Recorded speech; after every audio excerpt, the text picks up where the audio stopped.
So good morning to all to this session on the 510K applications and how to get register your medical devices in USA. And because since I have interacting with many of the medical device startups, their main aim is to enter the USA and to market your product into the both to the USA market and also to the nearby countries like the Hell Canada, Mexico, and the Latin American countries. Because in all these countries, if you have the 510K, you can able to market your devices. So I will be taking care of how what are the steps to be required for getting your product 510K ready and getting the 510K approval from the US FDA. So 510K is a pre-market notification. It's one of the major pathway for the bringing of device to the market. So as you all know about that, their C certification for the US, for the European countries, for and the manufacturing license for the Indian, if you want to sell it. So similar in this way, if you want to sell your product or market your devices in USA, it is compulsory that you have to get a 510K. And 510K will depending upon the classification your device it is, whether it is class 1, 2 or 3, or it's a 510K exempted. So we have to see where your device is falling into it, and accordingly you have to carry out your process of registering your 510K or your process of registering your medical devices. So what are the learning objectives from this today's session? From today's lessons, you can able to understand the medical device classifications and how classifications apply to the 510K, to understand what a 510K is, when it is required, and the different type of 510K submissions, because there are three different type of 510K submissions, which I will be letting you know, to understand the content of 510K and what should be submitted to the FDA, because we have to submit the entire technical dossiers for the 510K applications and to get the approval from the US FDA. So what are the typical content of it, I will be discussing. And also I will be discussing to what are the process involved in 510K and how and when the FDA will communicate with the submitters regarding the 510K. Because when we are submitting the 510K applications, they have the certain timelines where the US FDA auditors, they might communicate with you also. So how, when, and where we can able to communicate with them, I will be discussing to you, and we will understand the 510K decisions and what they mean to you. So developing the regulatory strategy for the 510K is like describe the device. As I am being told, discussing from the very beginning, that you have to describe your device well in detail. Then what is the intended use of your device? You have to define all its intended use, all the clinical conditions where your device will going to use. What is the environment of use where your device will be going to use. The environment, it means that where it is used at the clinical settings, or it is used by the patients at the home, or where it's going to be used. So you have to identify where it's going to be used. What category does the device fit into? It means that there are different parts, 21 CFR parts, 862 to 892. I will be discussing what are these different parts and how it will going to applicable with respect to your device intended use. What class of device it is falling into it, whether it's class 1, 2 or 3. So if you, as we have already discussed in the last session about the C certifications, in C certifications also it's divided into class 1, 2 and 3. And further in C certification, they had a further classification of class 1 and 2. So, but here in the case of US FDA, you have only 3 classifications. There are no sub classifications. Likewise, we have in the C certifications.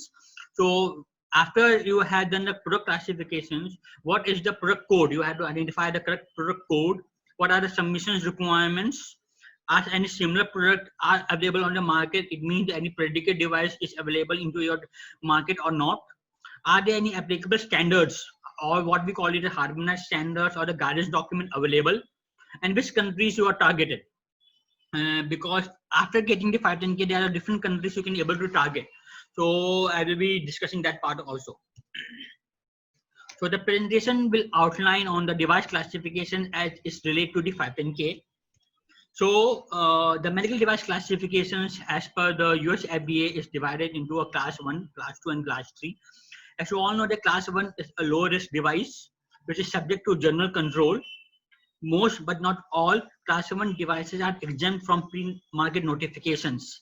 So most of the class 1 devices, they are exempt from the 510K applications, but not all.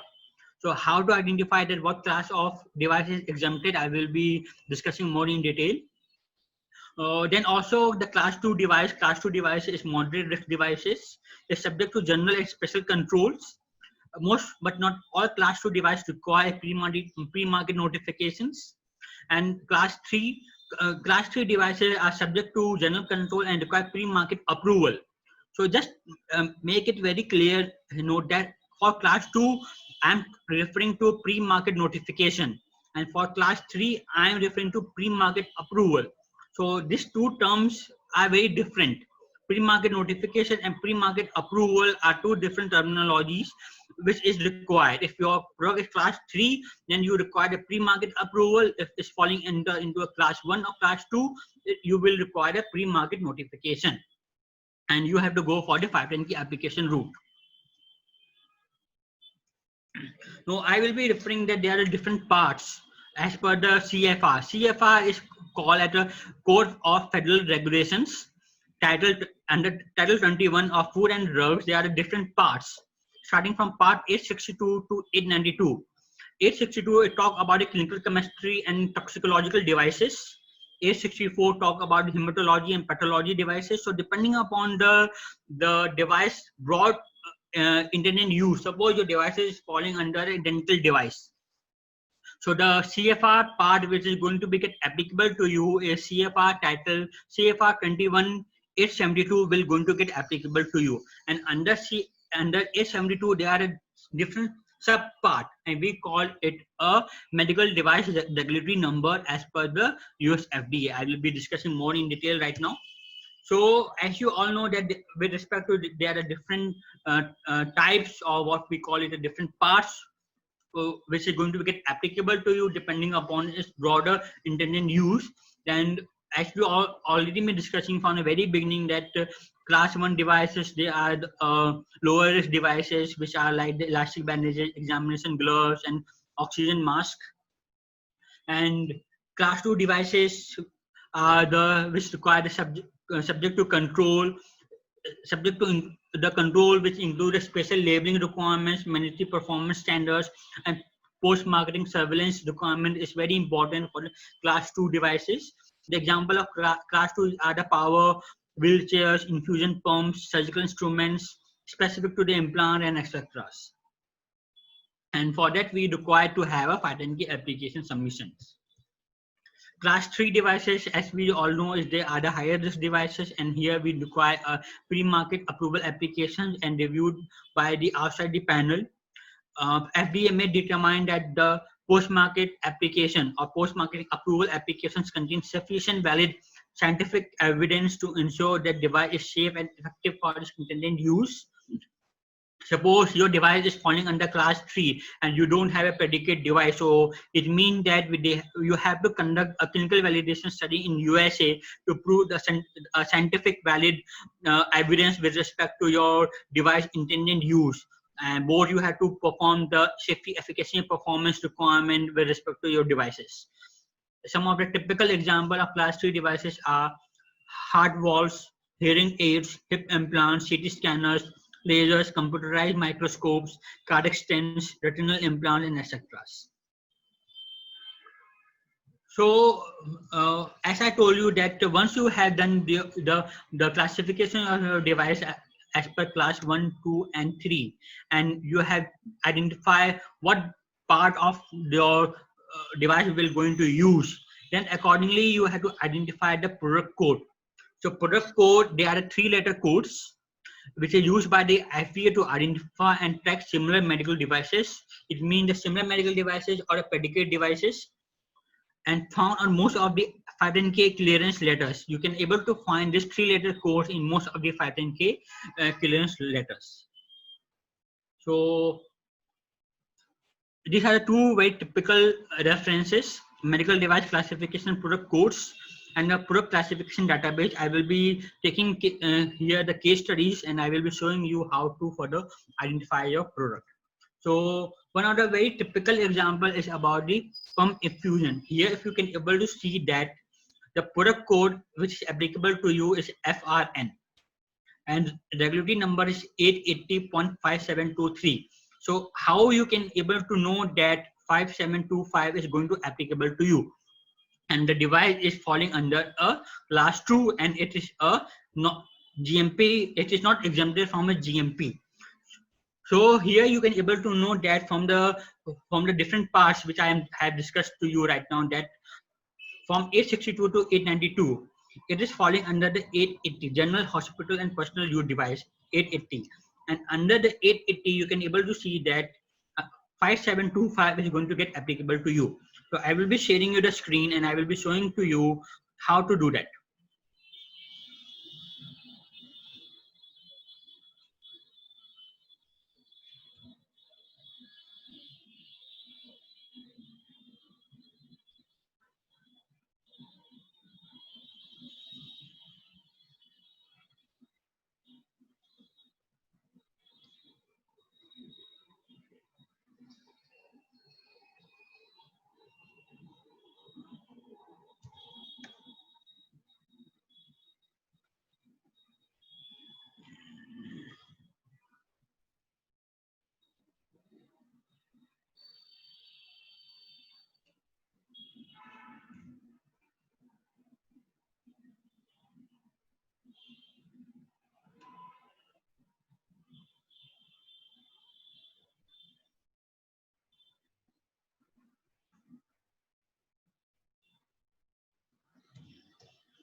Now you can able to see the product classification. I have just copied that link, and if you want to know about the product classification of any of your devices, so you can able to write. Suppose I am writing you, I am here writing about the infusion pump,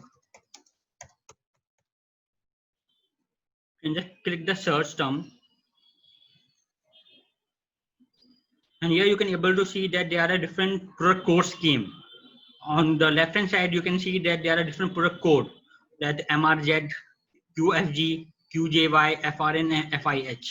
Now I'm here talking about the infusion pump. So depending upon the internet use, so here you can see that your product class is falling under a class 2, and it is having a code of FRN. So, and having a regulatory number of 880.5725. So here you can able to know that your product regulation number is 21 CFR 880.5725. So if you further click over here, you can able to see that you can able to find that what are the device, what are the regulation descriptions, product code, pre-market review, submission type. So submission type means you have to go for the 510K. What are the regulation number? You can see the regulation number over here. GMP exempted, it means that no, it is not a GMP exempted device. So you have to implement the 21 CFR 820.20 onto your system whenever you are going for the 510K applications. What are the recognized consumption standards? So these are the different standards which you have to comply. You have to do all this type of testings whenever you have to submit the application for the 510K, and you have to substantiate this claim with the test reports.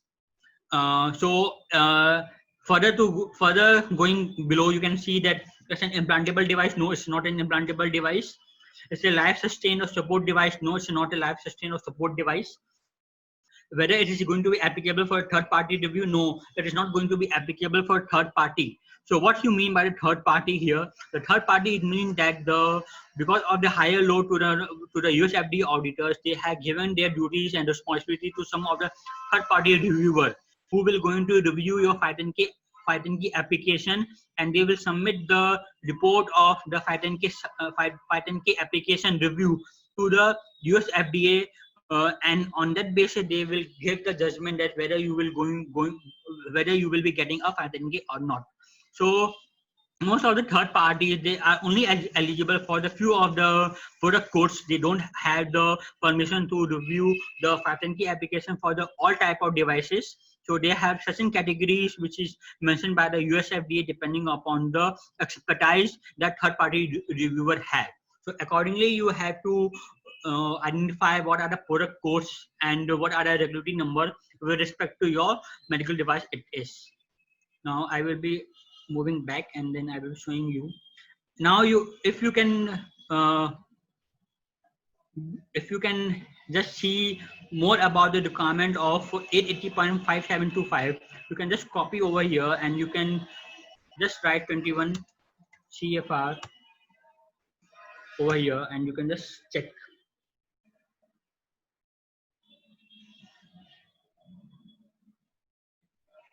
So here you can just see that your product, since you have identified the product code is applicable to 5725, which is general hospital and personal use therapeutic device. So here you can able to see the identification, what the intended use it is. An infusion pump is a device used in healthcare facility to pump fluids into a patient in a controlled manner. And the device may also operate using a constant force to propel the fluid through a narrow tube, which determine the flow rate. The device may include means to detect a fault condition such as air in or blockage, or the infusion line and active an alarm or activate an alarm. So accordingly to, you have to see the definitions whether it's falling into it that or not, and then you can say that your product is a class 2 device. So this type of justifications we have to give it whenever we have to do the proper product classifications.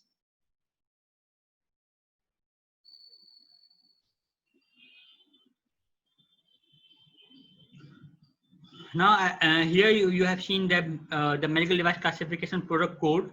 I will be showing you there are different guidelines of doing it.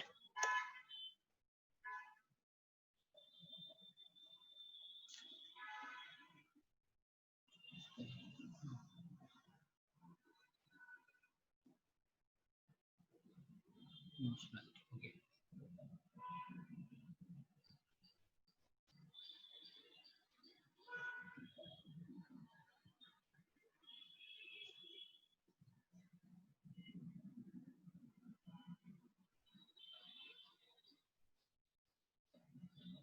Are you able to see the slides? Gaurav, are they able to see the slides? Yes. We can see the slide. If you could put in a. Yeah, I'm putting into that one. Yeah.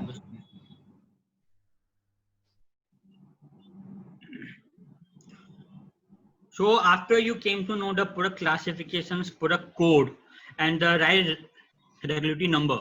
So here you can say that I have just given you a typical example of infusion pump, how to classify them into class 2, what are the correct regulatory number, and what are the different product codes. These are the three very important things which you have to know before you are applying for, before you are going for the 510K applications.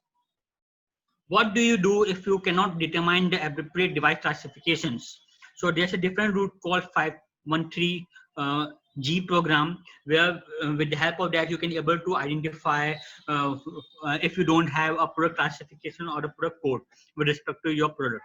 There is of course there is a fee, a user fee, which is going to be paid to directly to the US FDA. FDA response to requests for information about a regulatory requirement applicable to a particular device do not constitute FDA clearance or approval for distribution. You can able to ask any type of information with respect to your device if you are in dilemma that whether the product is correct or not, but you have to pay a user fee to the US FDA for getting any type of clarification with respect to your devices. So with the help of the 513 G route, you can able to get the information directly. So these are the typical references where you can able to get the guidance from them. Now, further to that, I will be taking care of overview of 510K program. So what is a 510K? A 510K is a pre-market notification. It's a Section 510K of Federal Code, Federal Act. Is under the 21 CFR 807 Part E. It is a marketing clearance application. 510K are cleared, allow FDA to determine substantial equivalence. And what 510K is not, it's not a form, it's not an establishment registration, it is not a device listing, and it is not a pre-market approval. So you can have a brief understanding about it, what a 510K is. So you need to have it for a market clearance applications before you enter the USA market. So we are taking care of this substitution equivalence. If you have attended my session on the C certifications, I have taken care of what you mean by the equivalent device. I have given you definition what you mean by the predicate devices or substitution equivalence. So here again, for the 510K applications, you have to know a very exact definition about what you mean by the substantial equivalence or a predicate devices. So substantial equivalence, it means the demonstration that a new device as compared to predicate device has the same intended use and the same technological characteristics, or difference in technological characteristics do not raise different questions regarding safety and effectiveness. Many cases, if you don't have an exact predicate devices, so we have to do we have to provide a complete rationals with respect to difference and the technological characteristics, but that technological characteristics should not differ with respect to, should not have any adverse effects, or should not directly impact on the safety, efficacy, or the performance of your device. Then you can able to justify or give the good and detailed rationale over there. So what you mean by the predicate device? A legally marketed device which is already previously cleared through the 510K process mainly, that is used for comparison to a new device for the purpose of determining substantial equivalence as per the 21 CFR 807.92 subclause A subpart 3. You mean by a predicate device. Suppose you have one device, right, and you want to do a predicate device analysis, because whenever you have to submit the 510K, you have to prepare a predicate device table over there. So you have to carry out the substantial equivalence with a predicate device only those who already got the 510K clearance. You cannot able to do a predicate device or substantial equivalence comparison to a device which had not received any 510K approval till now. So this is one of the main requirement of a predicate device comparison. So these are the different references which you can able to go before going for the preparing the 510K. So what are the typical 510K decision flow chart? Here you cannot able to see very clearly about here, but I will be sharing you the slide so you can able to know that what are the different decision making where which can help you in taking you the 510K. Is starting from the identification of new device and the predicate devices. You can see that is there any predicate device is legally marketed or not. If yes, you can able to review the labeling and the access to that requirements with respect to IFU. You can able to substantiate with the help of IFU, or you can also additional decision 1, and with the help of decision 2 you can able to do the what is the different intended use and the technological characteristic is same or not. If it is yes, then you can able to go with that predicate devices and you can able to prepare the 510K application. If it is not, then there are different routes you can able to see. So I will be taking the few of the questions right now. If you have any questions with respect to about the classification of your devices, with respect to the 510K, whether it's class 1, 2, or 3, or having the identification of the correct product code. So do let me know right now. I will be taking the questions from the site. Right. We have question from Mr. Frederick. Is it a good idea to opt for FDA firstly if the target market is America and lately file for CE? And what eases if CE is filed first before FDA? Yeah, Johan, suppose you have intent to market your product into the USA market and you find that your market is very well fit right now in terms of the market demand. Yeah, you can go for the FDA.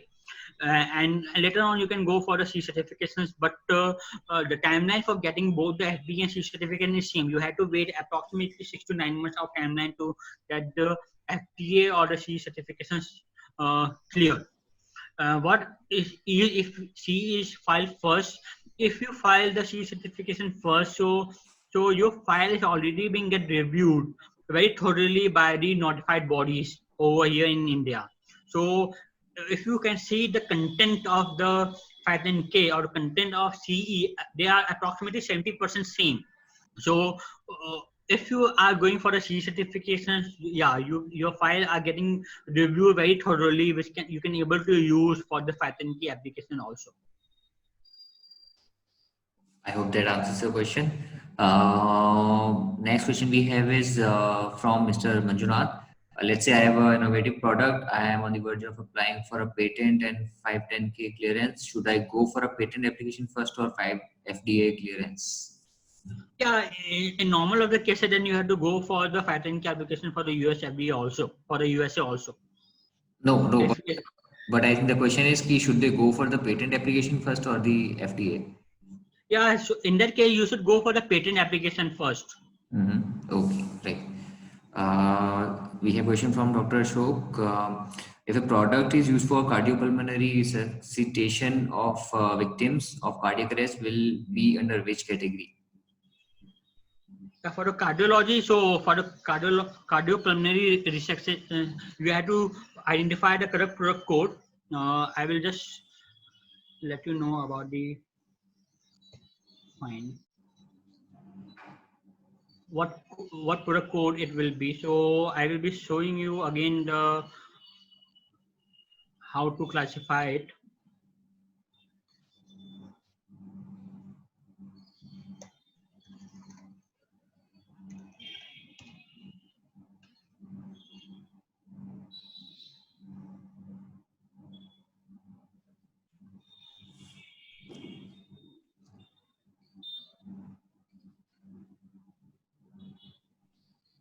Are you able to see the screen, or I have to share it? I'm just sharing the screen right now. So we are not able to see Yeah. it. Right? Yeah, now you will see. Now Yeah, your right. question, now Dr. Ashok, your question is about the cardiopulmonary resuscitation. So you can see that the product code is OEV, and under the regulation number, what we call it A68. So you have two type of device, either it's a manual or if it's a cardiopulmonary resuscitation aid. So depending upon the device engineer use, you can able to classify the product code either it's in LIX or OEV, and the product code is product class is 2, and you can able to see that product class the regulation number is 870.5210 or 868.595. Right. We are waiting for the more questions. If you have any, you can share it right here.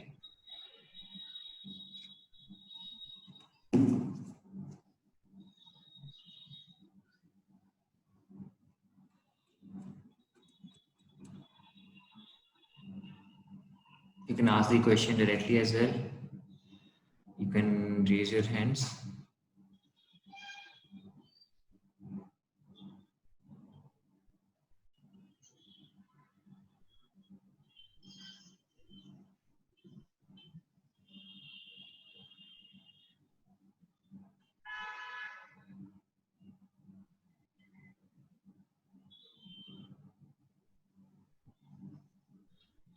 Okay, fine. Then I will continue.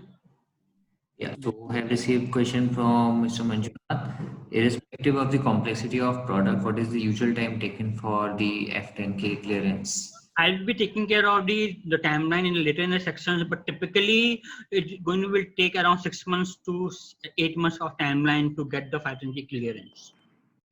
But there are different routes to get the process faster. I have already discussed there's a one way of getting your file reviewed with third-party auditors or third-party reviewers.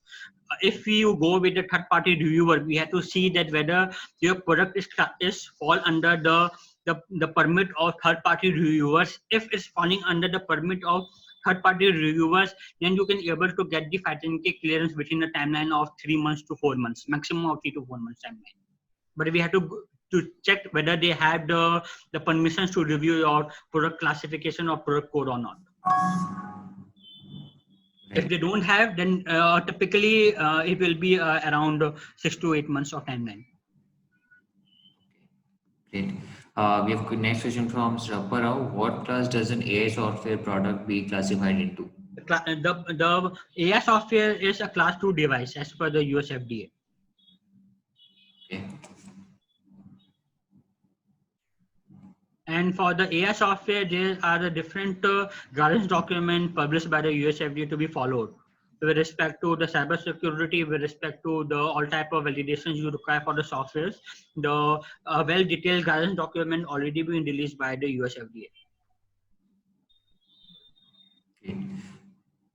Any question? Yeah, we have got from Mr. Karthi. Who decides the need for third-party review? Is the FDA or the manufacturer? The manufacturers will decide. Okay. Great. So I think we have got most of the questions till now. Okay. So question from Mr. Suresh. Class for monitoring apps. What does the monitoring apps will fall into? Which class? Monitoring apps, because monitoring apps, they are also the softwares, right? So the softwares, they are all falling under class 2 device. Whereas if for monitoring, for the diagnosis, or for the monitoring of any physiological parameters, they all are in class 2. Okay, class 2. Okay, great. Yeah, I think we shall move to the slides now and can take the question in this second round.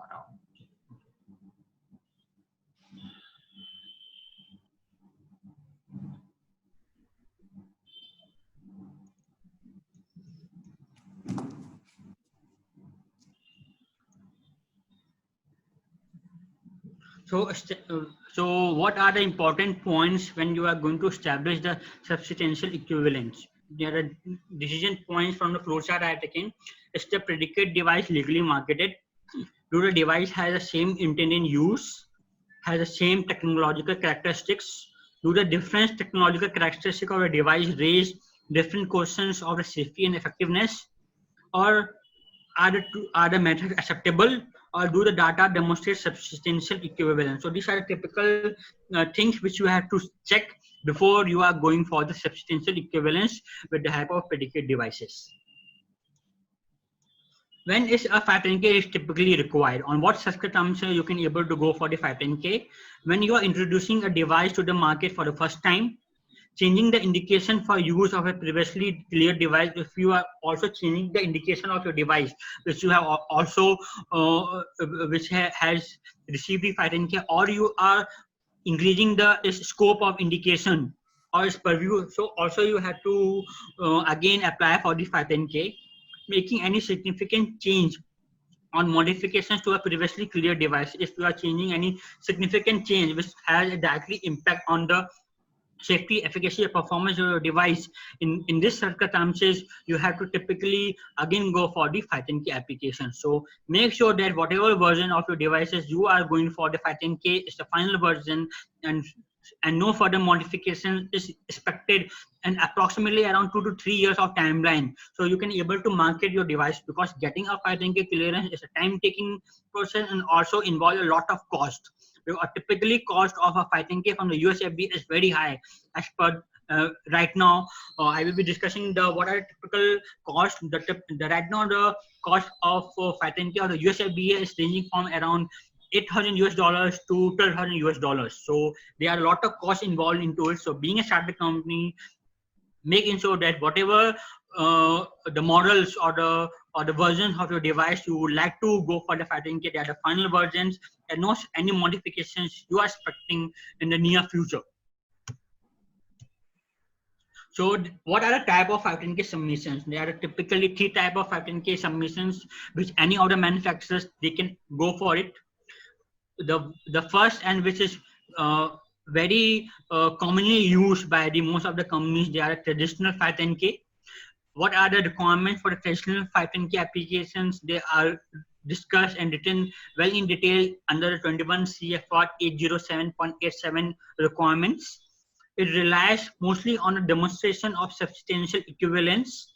It means the predicate device you have to show over here. The traditional 510K method can be used under any circumstances.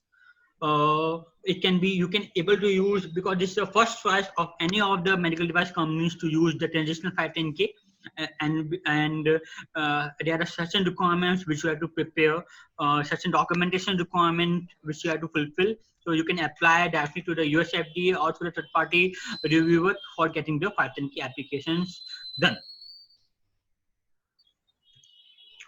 The second type is abbreviated 510K. Again the requirement will written in detail under the 807.87 of CFR 21. It relies on the use of the guidance document, special controls and recognized standards. Suppose you have your product have a guidance document and also it has a recognized standard available.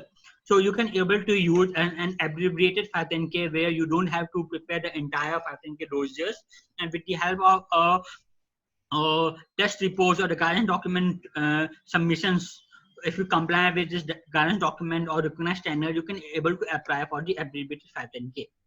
Under certain conditions, sponsor may not need to submit test data in an abbreviated 510K. In many of the conditions, the sponsor, they might not require to submit the entire test data. But from my experience, I have submitted few of the abbreviated 510K, but if the application is going from the India side or any other country, the US FDA auditors, they are asking about the test data. So in most of the cases, we have to submit the test data also whenever we are going for the abbreviated 510K. Then there are special 510K requirements is the required element of 807.87. Device modifications to manufacturer's own legally marketed device. Modification does not affect the intended use or fundamental of scientific technology. No data is evaluated by the FDA in the special 510K. So these are the typical type of the traditional 510K, abbreviated 510K, and special 510K. In most of the cases in India and most of the medical device startups, they are going for the traditional 510K application only. What do you do if you have a low or moderate risk device with no identifiable predicate devices? So if you don't have any predicate device available with respect to your device, then we have to consider a de novo route. There are a different route called de novo where we have to apply for the 510K applications. Now, what are the typical content of a 510K? The 510K will start with the medical device user fee cover sheets, because you have to pay a certain fee to the US FDA for getting the file review. So the first starts with the medical device user fee cover. Then the CDRH pre-market review submission cover sheet. These all are the set formats which are available on the US FDA website.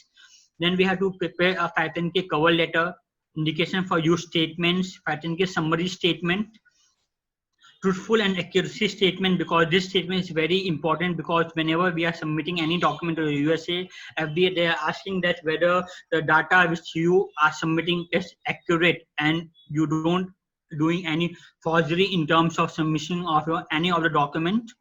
Then class 3 summary and certification if your product is under class 3. Financial certification or a disclosure statement you have to provide. One of the very important document which you have to provide is the declaration of conformity and the guidance document if you are differing any. Then the device descriptions, substantial equivalence discussions over here, sterilization and shelf life, bar compatibility, software validation requirements, EMI, MC and electrical safety requirements. We have to also provide all this type of data. then the one of the very important documents which the US FDA will going to review is about the performance data, the performance with respect to the bench testing, animal testing, and the clinical testings. Most of the reviewer or the file is going to get stuck is at this level only, where the startups or the manufacturers who are going to apply for the 510K, they are not submitting a very well planned and detailed performance testing data with respect to bench testing, animal testing, and clinical testing.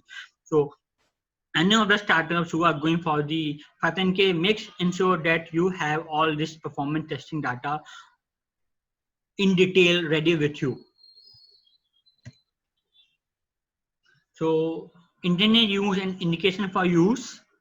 Intended use is general purpose of the device or its functions, and encompasses the indication for use as defined in 21 CFR 814.20. It describes the disease or condition the device will diagnose, treat, prevent, cure, or mitigate, including a description of the patient population for which device is intended. So you have to provide the indication for use as per this 21 CFR 814, and it should include all the patient population for which the device is intended to use, and describe the disease and conditions also. So you have to define a well detailed indication of use. It should not just a one liner. You should prepare a very well detailed indication for use. Must be consistent throughout your 510K, including the indication for use statement, proposed labeling. It should be consistent, because the indication for use should be consistent across your 510K applications, because it should be coherent, and it should be not different to different sections of your 510K. Recommended format for indication for use statement is given under the format called FDA 3881. You can able to see what are the typical format for the for preparing the indication for use.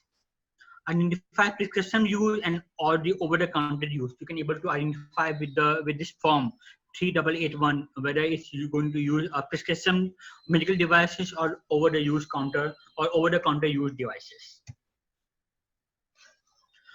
So a 510K summary is high-level discussion on the content within the 510K. Must include elements which is discussed in the 21 CFR 807.92. Must include sufficient detail about the substantial equivalent. It should FDA will verify the accuracy and completeness of 510K. Summary information during the 510K process.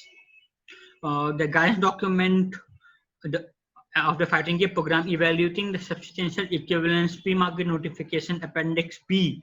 You can able to see and able to see that how you can go for the 510K summary preparations. Now further going ahead, that FDA recognized consensus standards. That FDA, as you know, that there are different type of standards are already available, which you are right now might be referring for your devices. So you have to only use that standard if they are harmonized. If you are going for a C certification, it should be harmonized from the European Commission. If you are going for the 510K, it should be harmonized from the FDA. So it's a voluntary program used to simply and streamline the 510K review process. Sponsor can only declare conformance to FDA recognized consensus standards. Must document extent of conformance in 510K with the help of the form FDA 3654 standard data report for 510Ks. So there are different forms which you can able to see whenever you are going for the 510K program. So I will be showing you the 510K. This is a typical example of product classification which I have already shown to you for the pump. You can able to see that there are a different type of recognized consensus standard, like the ISO 7886 Part 2, ISO 23908, ISO 9628, 9626. These are the different recognized consensus standards which you have to identify for your product, and you have to comply with all these product standards whenever we are submitting the 510K application. In many of the cases, the US FDA, they have also released the guidance document. So here you can able to see the guidance document for the infusion pump, which I have taken the example. The guidance for industry and FDA staff, total product life cycle infusion pump, pre-market notification submission requirement. So with the help of this 510K guidance document, you can able to see that what typical you should require for the infusion pump whenever you are going for the 510K submissions. There are also the 510K pre-market notification submission requirement for external infusion pump. So you have to see that what type of your infusion pump it is, and depending upon, you can able to use this guidance document for preparing your 510K. So the requirements state that first you have to define your device intended use, then classify your devices, whether it's class 1 or 2, then identify the product code, identify the correct regulatory number. Once you have done it, then identify the any guidance document is available for your device or not. If it's available, then use it. Then you have to also identify whether any recognized consensus standard is available or not. If it is available, then you have to see what route of 510K you have to go. Either it's an abbreviated route or a summary route or a de novo route. Accordingly, you have to prepare the 510K and you have to submit the 510K application to the US FDA. Now, within the 510K, the device description should include the overall description of device design. It includes the physical specification, dimension, design tolerance, engineering drawing. All it should be going to be get include whenever you are going for a device description preparations. It should also include the material, energy source, or other key technological features with respect to your device. You have to prepare a well detailed, approximately 1 or 2 page document. Ideally it should be there whenever we are preparing a device description. It should include each and every minute detail with respect to your device performance, physical specification, tolerance specifications, everything in detail. I'm again talking about the substantial equivalence discussion. Substantial equivalence is defined in section 513I of the FBA Act. It utilized the 510K decision-making flowchart, which I have already discussed. 510K review standard is comparative. Multiple predicate device are okay under certain. If you don't have a single device, you can able to do a predicate device analysis with only a single device. So you can able to do a predicate device analysis with multiple devices. But only in certain circumstances you are allowed to do that. You can split the predicate. Split predicate are inconsistent with 510K regulatory standard. You can able to split the predicate device analysis which you are doing it. Reference devices may be used to support specific methodology or standard review values. Reference devices are not predicate devices. Reference devices are typically not predicate devices, but they are only used to support any scientific methodology or standard reference values. One of the very important requirements for the US FDA, whether it is a class 1, 2, or 3, or whether it is a 510K exemplary device, is to comply with the device labeling requirement. So you have to follow the requirement of 21 CFR 801.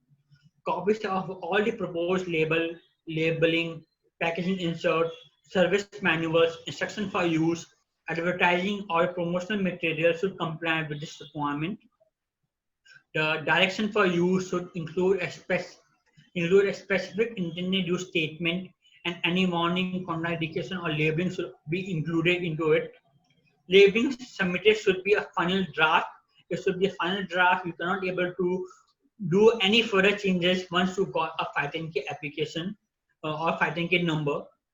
Copies of labeling for the predicate device is recommended.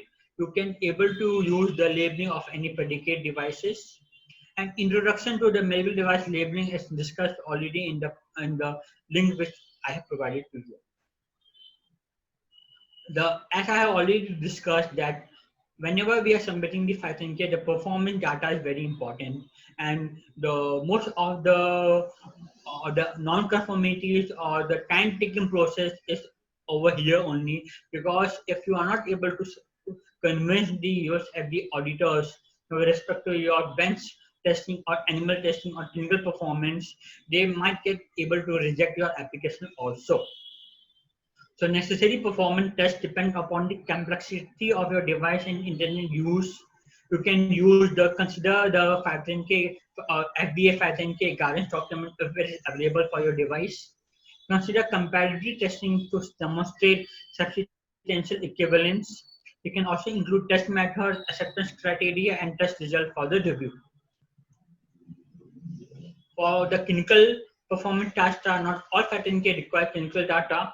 Clinical data may be requested in fluent situations, new or modified indication for use, significant technological difference, non-clinical testing methods are limited or inappropriate because of the indication for use or device technology. So in all these cases, you can say that you need to go for a clinical data for whenever you are going for the 510K applications. So the key considerations are the information is complete and organized, include a table of content, use tab and pregnant properly, use tables and graphs appropriately and effectively, use visual aids whenever applicable, clearly identify basic 510K requirements, 510K summary, indication for use form, etc. Be consistent throughout the submissions. Follow current applicable guidance document and device specific checklist before you are going for the 510K applications. So uh, there is also a new requirement that pre-submission for the 510K. You can also go for a pre-submissions review to the 510K. It is free of cost. You can go for a pre-submissions to the US FDA. Typically for the typically for the unique situations where you need to go for the clinical data or not, submit a formal written request to the FDA. You can able to submit a formal written request, and depending upon the response, a meeting can be scheduled, and subject to the e-copy requirement, you can able to go for the pre-submission review for your 510K also. So now what are the typical 510K process? You must submit 2 copies of your 510K. One of your 2 copies must be submitted in an electronic format. FDA do not return the 510K submission after review.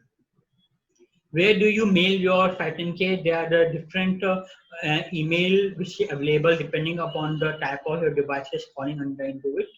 And typically you can able to submit the e-copy in the link provided also. In the e-copy program, it should be any, if you have any question with respect to the e-copy, you can write to the email ID.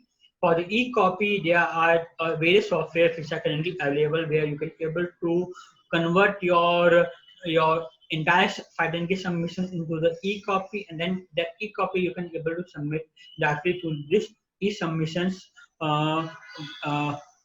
email ID or the format or the program which is released by the US FDA. Of course, there is some other fees which you have to pay for the US FDA for the 510K review fees. So for typically for the 510K application fee for the year 2020, it is approximately 11,000 US dollars only for getting your 510K application reviewed and getting it cleared and having a 510K number for your device. And annually you have to prepare a US FDA listing fee. US FDA listing fee is typically approximately range between 5,000 US dollars to 6,000 US dollars, and both this fee will going to get updated every year. The fee will revise in the month of October every year. So you have to either wait or you can able to apply for the 510K depending upon the user fee which is going to be get charged by the US FDA. So I will be discussing more in detail about what are the typical 510K submission process later on. I will take the few other questions from the startups right now to have a more detailed discussion if you have any other queries.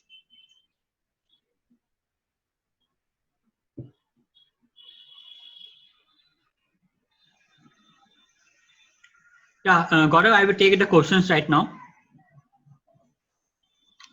Sure. Yes, let's take the question from. Yeah, so Mr. Suresh, we'll be sharing the slides. So we'll be sharing the slides as well as the links to the all the recording sessions which we are putting on YouTube channel. And we have a question from Mr. Karthi. The test report performance data need to be done at ISO IEC 17025 accredited lab or in-house or any US FDA approved lab. So Typically you can consider it an enable accredited lab or a CB scheme, because you have to check the laboratory whether it's having a CB scheme approval or not. NABL is somewhat different. NABL is for India, but you have to see whether it's following the requirement of ISO 17025 plus CB scheme requirement. Plus, there are the more other requirements for the pre-compliancing of where you have to do a pre-compliancing of the any of the laboratory. We have to check like the pre-compliance in terms of whether they have in metro certifications or not, whether they have a CB scheme listed or not. So these are typically 2-3 requirements which you have to consider. For in-house testing, you can do certain in-house testings if you have all the equipped and testable testing machines available with you. So you can also do the testing in-house. Okay, I hope that answers the question, Mr. Suresh.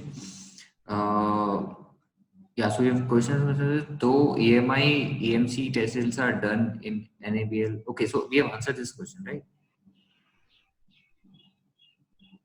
Wait. So I think yes. So these two previous questions were similar. So we have already answered.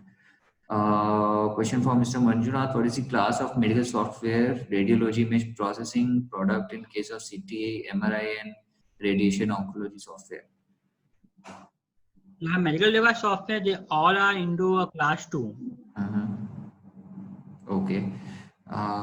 We have questioned the second part of it. Let's say I have a medical software which was first released in 2000 USA after clearance, but over a period of time I have released several versions every year. Then is it mandatory to apply for clearance again and again every year?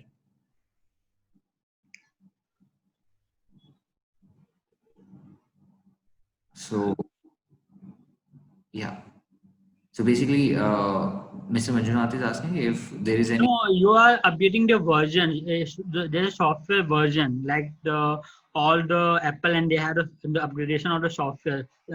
You don't have to go for every time the 510K clearance if it's not going to affect the safety, efficacy, and performance of device, or if you're not adding a new indication of use. So if you are adding all these features, adding new indication of use, or you are changing your device performance parameters, which is going to have a great impact on the predicate analysis with the help of AI. In all these circumstances, only you can able to reapply. If it just there is only a general software update, in that case you don't have to go for a 510K clearance again. Right. So third part of your question, basically, I'm not getting. So I'm unmuting you, Mr. Manjunath. You can get more, ask the question more clearly. Yes, Mr. Manjunath, you can ask. Hi, Siddharth. Am I audible? Yeah, you're audible. Yeah, so I worked in Siemens Medical Solutions before. I just got this question. So we have agile and lean methodology principles followed in software development lifecycle, right, where we define the tasks on the task board, and every day during the Scrum meetings we discuss the status of the card and we move it to the what is a task done state. right. So there was a I have this doubt when I worked in the company, like for such an agile principles followed in any project, so FDA will not consider such product for the clearance of 510K. So I don't have much information on this. That's why I just wrote this question. Okay, no, if your devices are used, since you are having a medical device software which are going to be used in CT, MRI, or radiation oncology, so these are all a medical device only. You can see the 510K many of the company, they have already get it cleared under the 510K route only. Okay, the reason is FDA expects all the documentation process to happen within the project development. Yeah. But in this case of agile methodology, where we write the tasks on the task card, so we don't have any what do you call the process to preserve it as a document. We just throw it away by end of the iteration. So the information is lost. Basically, whatever the tasks that Yeah. we list. Okay, That's no, why. yeah, so that's why you have to document that whatever task you are doing it and whatever modifications you have done in with the software, you have to preserve it for the later use. You should know that what type of modifications you had done it in the entire life cycle of your product. You cannot able to throw it. Okay. Okay. Thank you, Siddharth. Thank you so much, Mr. Manjunath. We have next question from Mr. Suresh. Are consensus standards tests done in any certified labs, like we do for AMI, AMC environmental tests? If so, do we have labs in India to certify the product as per these consensus standards? Where can we find the FDA guidance talks? No, it is not necessary that all this consent standard can be done in the, or you can outsource it. You have to check your compatibility. If you have all the requirement particular to that standard, all the instruments to do the testing in-house, so you can able to do the testing in-house. You can only outsource if you don't have the capability or the expertise of doing this type of testing. In that case, you can able to outsource it to the other laboratories. Yeah, to testing. Yeah, you need to see before outsourcing to any laboratories whether they are accredited, they have the all type of approvals or not to any of the outsourcing testing laboratories. Yeah, in India we do have many of the laboratories. You have to identify it and where you can find the FDA guidance documents. You on the FDA websites you can able to find the FDA guidance document with respect to your product if it is available. Right.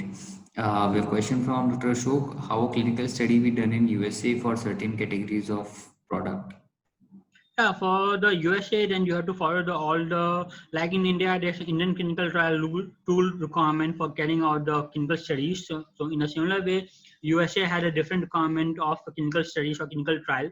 So we have to fulfill all that documentation requirement, getting it approved from the USA, the getting it listed in the on the clinical trial.gov.in of US FDA. Like in India, it's a CTRI.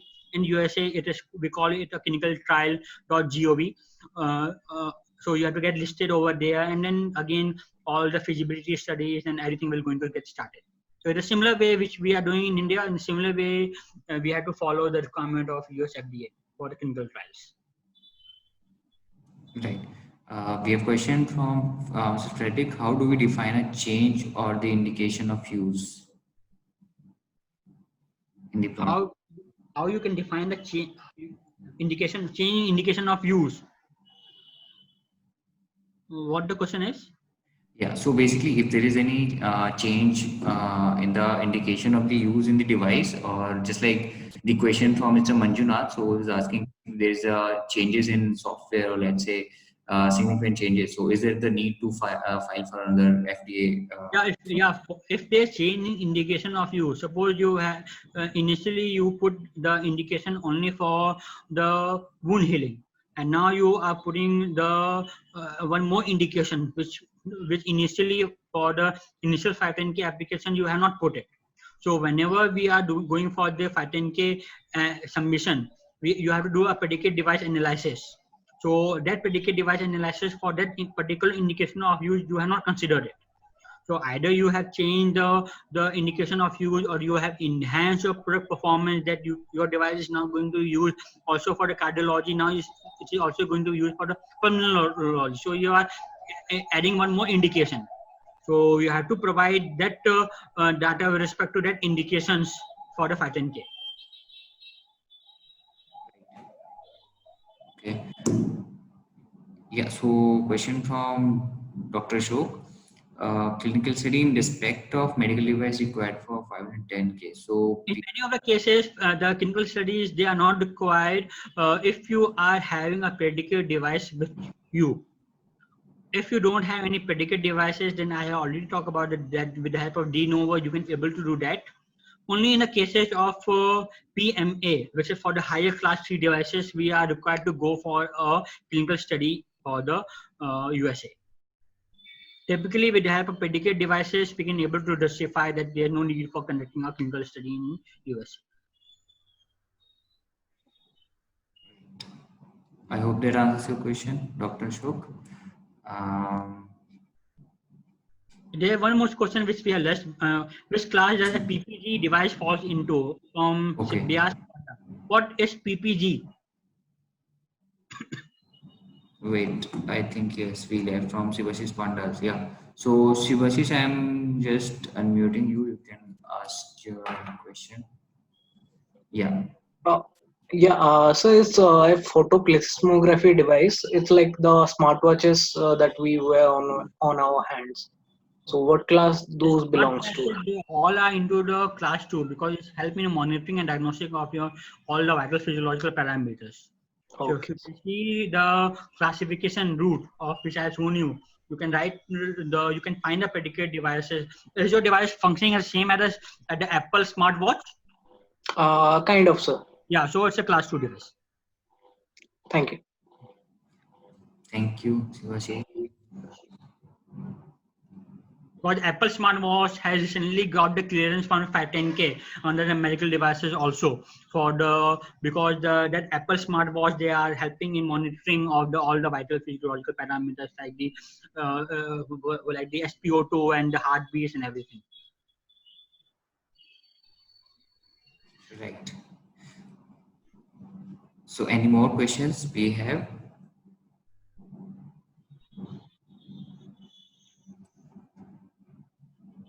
Yeah, Frederick.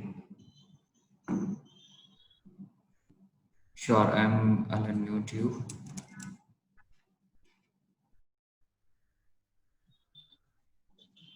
Hi, Siddharth. Can you hear me? Hi, Frederick. Yeah, I'm here. Hi.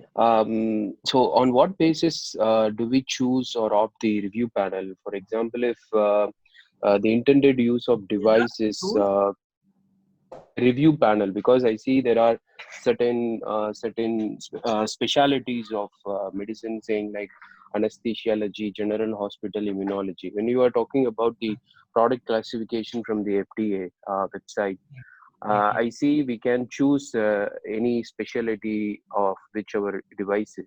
What if actually the intended use of the device is meant for pre-diagnostics or pre-screening, which is not specified to any specialty? On what basis then you opt for the review panel? I hope your device is used for the acupuncture, right? So yeah, have I seen that there are the different product categories already been available in USA, and many other companies they have already received the 510K approval for the electromagnetic acupuncture needle. So yeah, there are the classifications rule available for that also.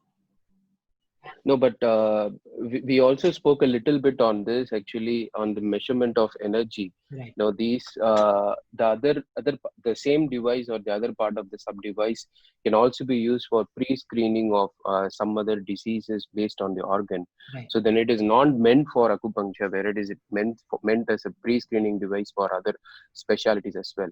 So it becomes a modern medicine device. So you know what I mean. So how do we then classify it? So we have to see we have to read all the different classification rules, and then we have to come up with a consensus that if because there also if we have a dilemma in the product classification, so what the advantage that we can also able to write to the US FDA and get the and get the clarifications with respect to the product classifications, whether what class and what product code. If you don't have a product code with respect to, so under a non-classified or under a non-classified, we can also able to get the 510K application. I have not gone in detail, but I have discussed that if you don't have any product code or product classifications, then under the unclassified route, also many of the 510K application or things we have already been received. So then your product will be unclassified, and accordingly we have to go for it. Thank you. Thank you so much. Thank you, Frederick.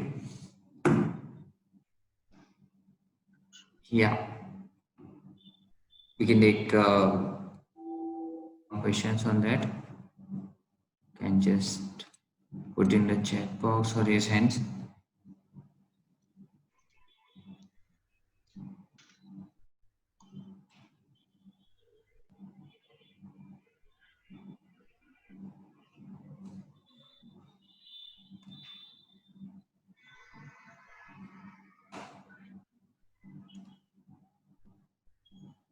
Yeah, we have a question from Mr. Mayur Sanas. Will we be covering sessions on exempted products from pre-market notifications?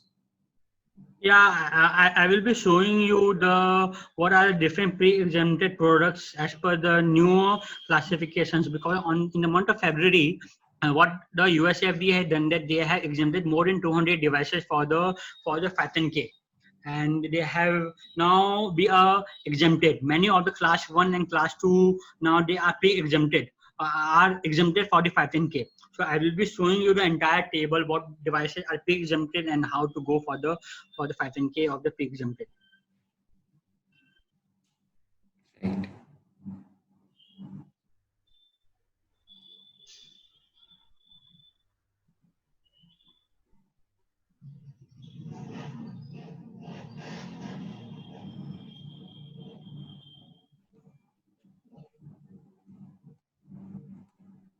So I think we have covered most of the questions for today's webinar.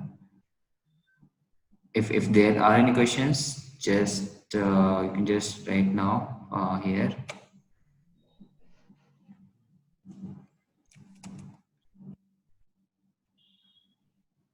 Otherwise, we'll move to the close of the webinar.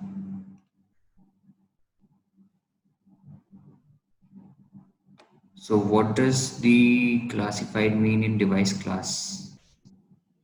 Is asking Mr. Frederick.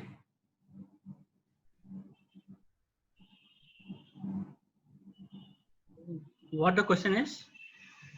So what do you mean by classified in device class, and what are the sources to get them classified?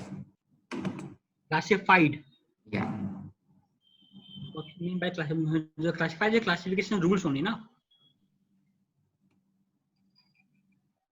Yeah. So is there any question, because I think it's not clear. Right. So I'm unmuting you, Mr. Frederick. Hi Siddharth, there are some devices, there are some product codes in FDA which says the product code is not classified. It says it is unclassified. What does that mean? Yeah. And what is the way to get them So classified? that means that with respect to that product, the US FDA had not released any product code. So and also in many of cases you don't even have a regulatory number also. So under that case, you can go for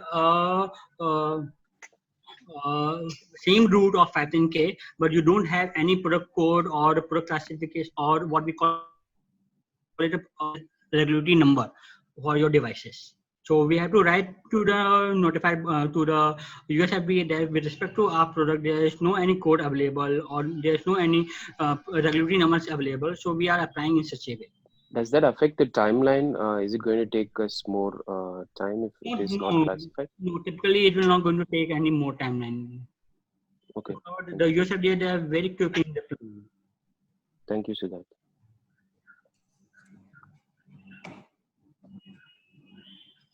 So we have question.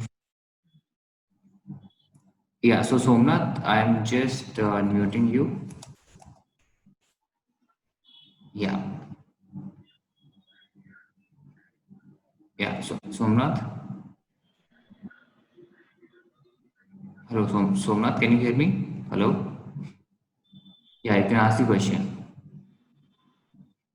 Hello. Hello. Sir, these respirators which are coming in the market, are they also considered as a device? Yeah, they are considered as devices if it are used for the surgical means. If you are used for the surgical, then it's going to be used for then it's a medical devices. If it's a general purpose and not going to be used for the either for the surgical or the hospital, then it's not a medical devices.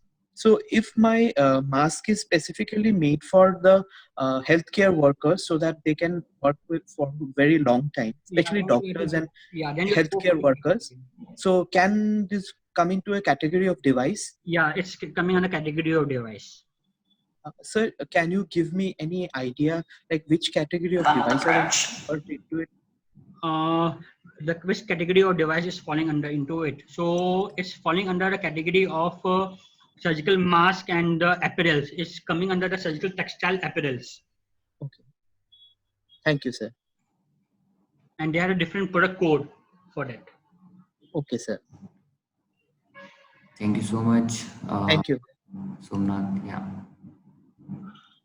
I have read the Dr. Manjunath comments that there is any discount for startup. Unfortunately, there is no discount for the startups for the 510K. It's same universally for all the medical device manufacturers. Right. We have a question from, I think we have covered the Mr. Somnath's question. Yeah. From Dr. Ashok, if FDA asks for review or clarification on some more data, then for second submission, does it require FDA fees again? No. I will be taking this. I will be talking on this that there are certain timelines where they can able to give you that whether they have accepted your application or they have say one term called refuse to application. They can straightforward reject your applications. There is no any third thing that they will going to ask again the money for the reviewer again if they have any clarifications. Right. Okay. We have a question from Mr. Manjunath. Is there any consultancy companies in India who helps to fill the FDA application or applicant only have to work directly on this application filing? Indian companies who have to fill the FDA applications. No, they are the consulting company who help you in doing all the US FDA 510K applications. But the point of contact will be you, because whenever we are sending the documents, all the email IDs and the primary contact person point of contact will be your company only. So yeah, you can able to hire the consulting companies who will do all the documentations work, but at the time of filing, typically what I am doing is what my usual process is that I will be keeping the applicant like if you are the applicant, so keeping you and application will be carried out by you only. In most of the cases, many of the consulting companies they themselves do the application submission, but typically what I do that because as a part of education. I training to the startups. I tell and I teach all the startups and applicants to do the submissions yourself, and I will be guiding them to what are the steps to do the submissions. Right. We have the question from Mr. Karthi. What are the quality system part 820 QSR GMP requirements? To get US FDA ISO 13485 is mandatory. These QSR GMP will be audited by US FDA auditor for 510K approval. I am not seeing the questions. It's in private or? Wait, yeah, I'll just put in the group chat. Yeah, so I'll request everyone to put in a group chat, not privately. Okay, what are the quality system requirement? Yeah, for the US FDA, you have to go for the GMP. You have to implement the GMP. So for the US FDA, we call it a GMP requirement of 21 CFR 820/20. And if you see the requirement are similar as per the requirement of 13485, but with added few other clauses over there. So yeah, currently once you got the 510K approval, and depending upon the sales you are doing it, the audit will get triggered by the US FDA auditors. Right now, the USA FDA has an office in Mumbai where they can do a surprise inspection for your facility. Also, the new requirement of MDSAP has came. MDSAP is a medical device single audit program where 7 countries are involved. And if you would like to go for the US FDA, So then the notified bodies will come and they do the audit as per the requirement of 21 CFR 820/20, and they will give you the certificate that your facility is compliant with the requirement of 21 CFR, and you can able to submit that certificate along with your 510K application. But although you have done the audit, carried out the audit from the NBSF auditors, the USFDA auditors, they can also able to visit you. Yeah. So it is a mandatory requirement to have a 21 CFR 820/20 or ISO 13485 because the requirements are similar. Right. Question from Mr. Somnath: Is 95 mask used in hospital or devices? Yes, it is a device because it's used for the to have a bacteria free or a virus free. Yeah, so it's a device. Only a general purpose mask, if it is used for the general environmental control or industrial use, it's not a medical device. If it's used inside the hospital, it's a device. Right. Okay, I think we have covered most of the questions. So if you have any other questions, you can just put in right now, and then close the session for today.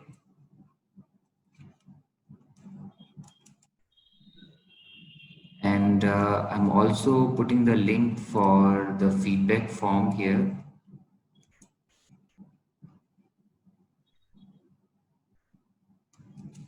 You can share your feedback here as well as the future topics you'd like to have on the webinars.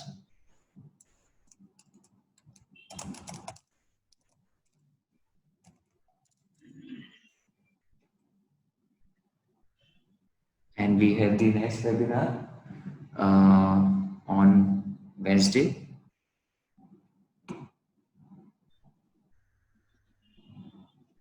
Same time we have the webinar, and we have the topic of the webinar is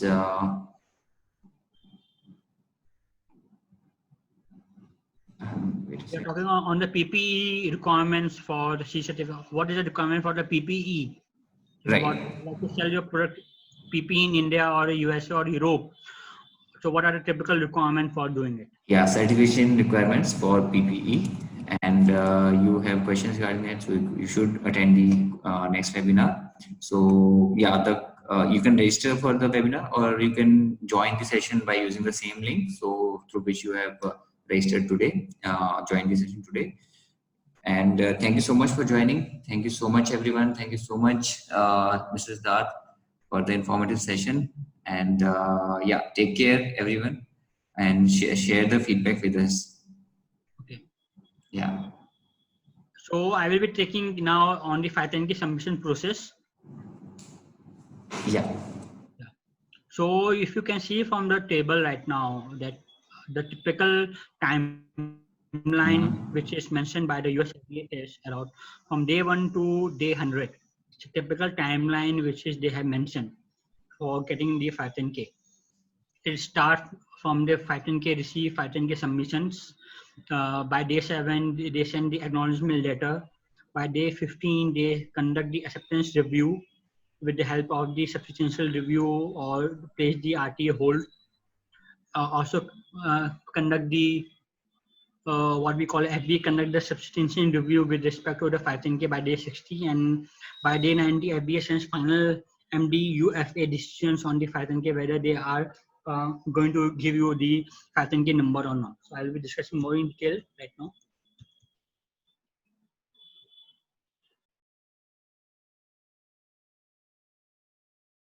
Timeline of communication during 510K. Day 1, FDA received the 510K submissions. By day 7, FDA will send an acknowledgement letter to you, or FDA will send whole letter if unresolved issues with user fee or an e-copy. So they can able to send you an acknowledgement letter also, or they can also send you a whole letter that if there is any problem they have identified with respect to the fee which you have paid or e-copy which we have to send over there. So typically by day 7, we can able to get it from the US FDA. By day 15, FDA will conduct the acceptance review. and FDA will inform the submitter if 510K is accepted for the substantive review or place RTA hold or request to RTA. I will be discussing more in detail later on. What do you mean by RTA? It means that they can able to reject the application also. So by day 15, they can able to tell us that whether they are going to accept it or reject our application. RTA means refuse to accept policy. As per the guidance of the 510K, is the 510K submission administratively complete for substantive review? By 15 days from acceptance, by the early review, they can give you that whether they can able to accept it or they can refuse to accept your 510K submission. Necessary elements and content of a complete 510K submission should be very necessary. You have to check it whether the document which you are submitting is complete, because on that basis, many of the 510K can able to reject if you have not submitted it completely. Every clock begins on the date or receipt when the 510K is accepted for the review. So FDA will typically start the process of reviewing when they say that we are going to accept your 510K application. The 510K, the clock will not just start once you have submitted the document to them. The clock starts when they say that, yeah, we have accepted your 510K documents. Now by day 60, FDA will going to conduct a substantive review, the review with respect to the document which we have provided to them. FDA will communicate via substantive interaction to inform the submitter that the FDA will either proceed with interactive review or that 510K will be placed on hold and additional information is required. It means that whenever the FDA will start reviewing your document with respect to 510K, then they will tell the submitter. It means that the company or the startup company that to have a more information with respect to the data which is missing, they will have an interactive review or they will place the application on hold for additional information. If any additional information is required, and that additional information is a time-taking process. In many of the cases, if you not conduct any test or any critical information, any validation or performance information is missing, and it's going to take a lot of time. So in that case, the FDA will going to place your application on hold.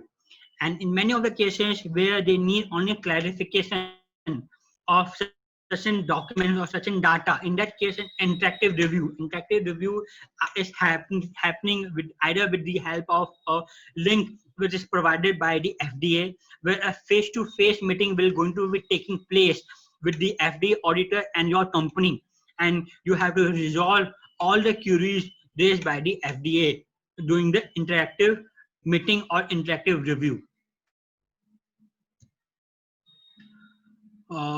The substantive interaction, what do you mean by the substantive interaction? FDA notification that FDA 510K will not be placed on hold and outstanding deficiency will be resolved via interactive review, as I have already talked about that. And or if any additional information will required, then it will be on hold unless and until you are not going to submit that additional information which is requested by the FDA auditors. So these are typically two type of interactions which is going to be take place whenever we are going for the 510K application submission. Interactive review, as I already talked about that, informal interaction between FDA and submitter during the review of 510K submissions. Benefits are to prevent unnecessary delays, reduce the overall time to decision, ensure that FDA concerns are clearly communicated, minimize the number of review cycles, and ensure timely responses from submitters. Interactive review requests do not stop the FDA clock.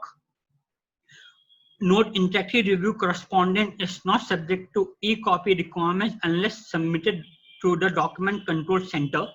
So typically there are various benefits whenever there is one-to-one face-to-face meetings or the review has been taking place to resolve all the outstanding deficiencies on your file. So in most of the cases, which I have seen that in the FDA auditors, they have clarified their doubts with respect to the queries which they have received, or when in very detailed manner when they had done an interactive session or interactive review with the submitter. In many of the cases, additional information they are also requested from the FDA when they are going for the review. They typically request the testing data required to demonstrate equivalence. Reviewer have questions regarding labeling or wording, etc. So they might ask that whenever we are doing the equivalence or the predicate analysis, so how you are done doing the analysis, you are doing equivalence. In that cases, you have to submit the testing data also. How is additional information requested? Additional information requested with the help of email. So it is required that whatever email which you are providing at the time of submissions should be functional, and you are going to review and have an access to you, and you are reviewing that email on a daily basis, so that you cannot able to miss the additional information request which you receive from the FDA. Additional information response are subject to the e-copy requirement. It's not that only the document which are submitted, many other documents they can also able to ask at the time of additional informations. How does this affect the submission review time? Clock stop when submission is officially placed on hold. 180 days for a complete response to be received to DCC. So typically the clock will stop when your project will put on hold, and it will typically take 180 days. You can say a 6-month timeline for a complete response to be get received by the DCC. So it's my request that whenever we are preparing the 510K, prepare in-depth documents. Don't miss any other performance data or other data for your product. It will going to be take a lot of time after you submit the documents to them. So by day 90, FDA will send the final decision on FDA whether they will going to take the further the ahead or not. So for traditional and abbreviated, it's typically FDA review will take place in 90 days, or for the special, it will going to take 30 days. By day 100, if MD UFA decision is not reached by day 100, FDA provides missed MD UFA decision communication that identify outstanding review issues. So by day 100, they can tell you that whether there is any outstanding issues with respect to the application, and then any additional process of getting the data will be get initiated. And again, it will going to take a lot of time for having an interactive session or submission of your document to them. So typically the 510K, as I talked to you about the 510K fee for the year 2020 financial year is, for the review fee is $11,594.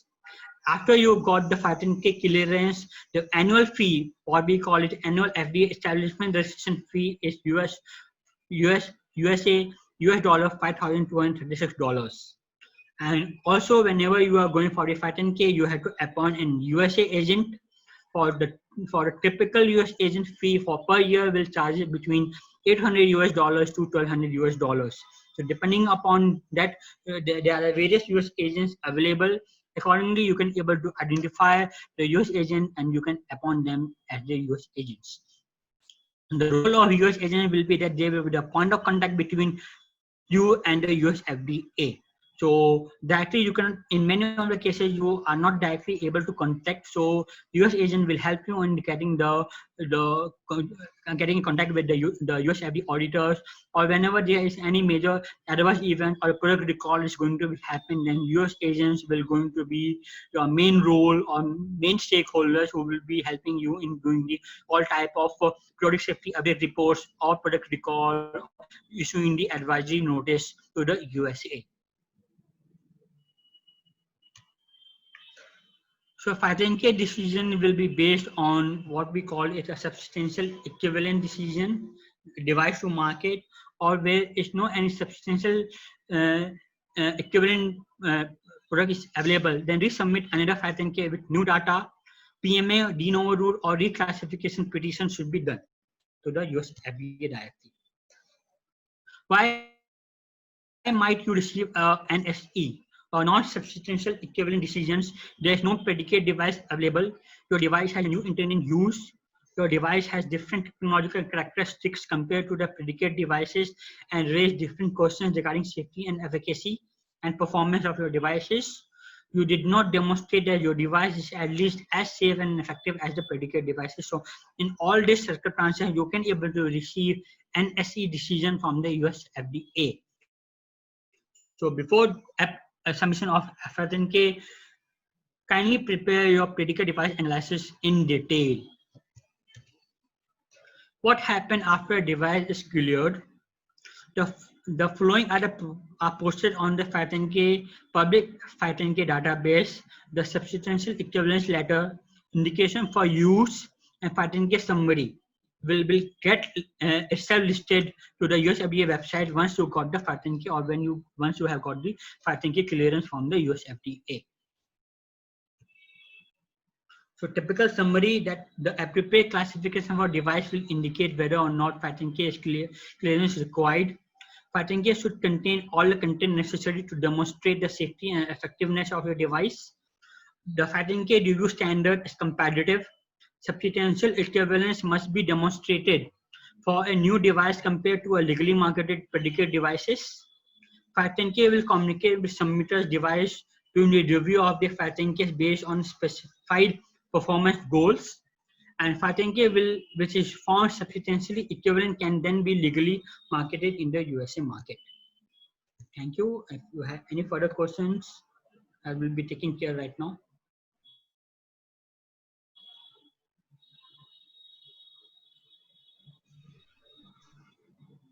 Question from Mr. Suresh. What is the purpose of establishment registration annual fee? How long do we need to pay it? For establishment registration annual fee is you have to pay it on annual basis. And I will be again showing you the table. So annual FDA establishment registration fee is very important because once you got the 510K approval, so within a 1 year timeline, after 1 year timeline, you had to pay this fee from the date of you have got the approval. If you are not paying this fee, then you are not able to market your device. Right. Okay.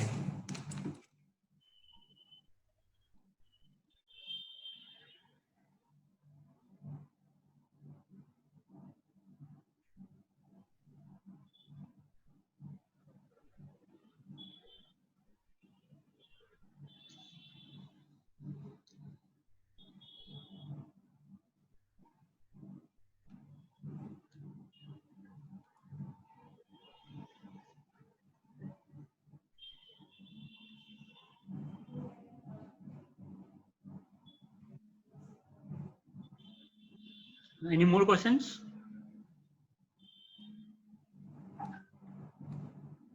So waiting for any other questions. If there are any, you can just. Yeah, I have to show that what are the 510K exempted products right now. So I will just sharing you the screen once again to show you that what are the 510K exempted products which is recently been issued by the US FDA. Are you seeing this slide right now? Right. That the 510K, that US FDA, they listed more than 200 exempted 510K from their purview.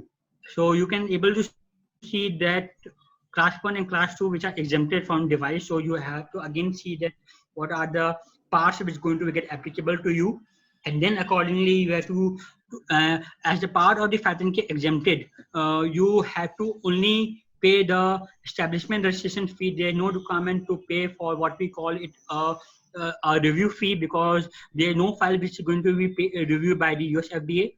You only have to pay the listing fee, or what we call it the registration fee of $5,236, and you have to prepare the certain other very important key documents like the labeling, IFU, as per the requirement of the US FDA. And then once you got once you have got the 510K establishment done, then you can able to market your all the 510K exempted product directly to the USA.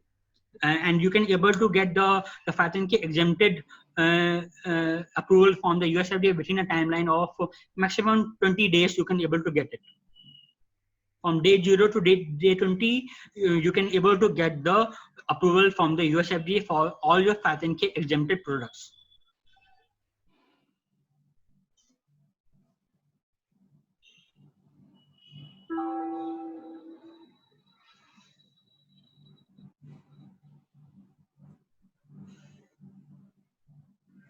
Any more questions?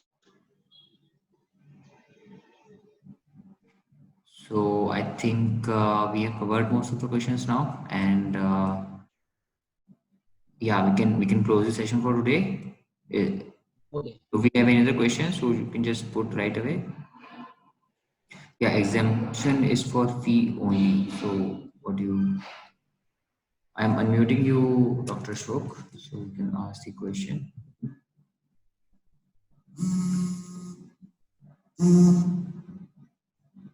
Yeah, Dr. Shok, you are unmuted now.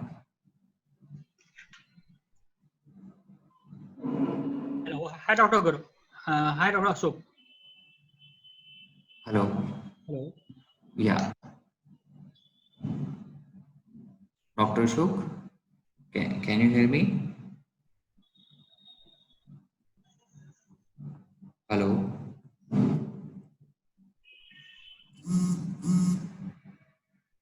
So yeah, I think so. Dr. Shok want to ask what is the exemption? Exemption is for fee only. So I think it is regarding. The exemption from the entire review process. If your device is falling under the 510K exempted, so depending upon the 510K exempted, you don't have to prepare the entire 510K dossiers. You have to only go for the DUNS number, and you have to pay an establishment registration fee, and you have to prepare the product label and the information for use as per the US FDA requirement. And within the timeline of 15 to 20 days, you can able to get the approval. You don't have to prepare the 510K dossiers, and there's no review of the 510K. Right. Okay.